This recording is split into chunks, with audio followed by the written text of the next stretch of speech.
Баршаңызға қайырлы күн, менің каналыма қош келдіңіздер.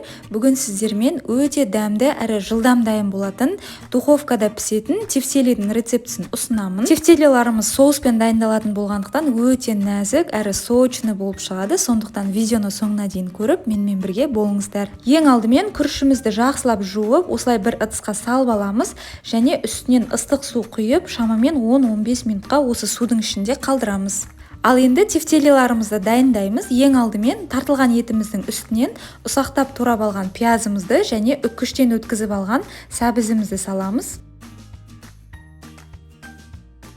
Соңында жаңағы суға салып қойған күрішімізді салып, дәміне қарай тұз, бұрыш қосып, жақсылап барлығы біріккенше араластырып шығамыз.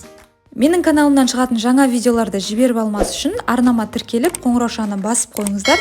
Сонда сіздер келесі шығатын жаңа видео рецепті бірінші болып көретін боласыздар. Барлығын жақсылап араластырып шыққаннан кейін осылай алып, қолымызбен үлкен дөңгелек тефтелилар жасаймыз.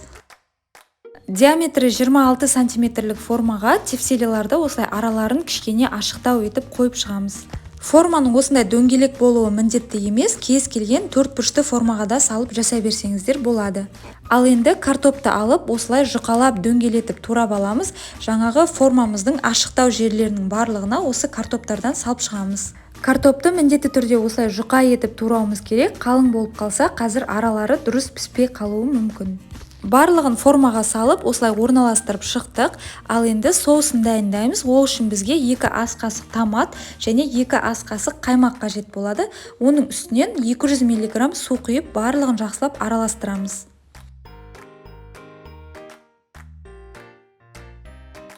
Дәміне қарай тұз, бұрыш саламыз. Менде бұл жерде қара бұрыш кішкене көптеу қосылып кетті. Сіздер аздау қоссаңыздар болады. Соусымыз осымен дайын. Жаңағы тефтелиларымыздың үстінен барлығын жақсылап құйып шығамыз. Алдын ала 180-200 градуста қызған пеште 45 минут пісіреміз. Осылай қызарып, әдемі болып пісіп шықты. Ал енді үстінен үккіштен өткізілген ірімшігімізді салып, тағы да осы ірімшік ерігенше 5 минутқа духовкаға қойып аламыз. Негізі ірімшікті қосу міндетті емес, қалауларыңызға қарай қоссаңыздар да, қоспай қойсаңыздар да болады. Барлығы осылай дайын болғаннан кейін бетіне әсемдік үшін укроп немесе көкпия сепсеңіздер де болады.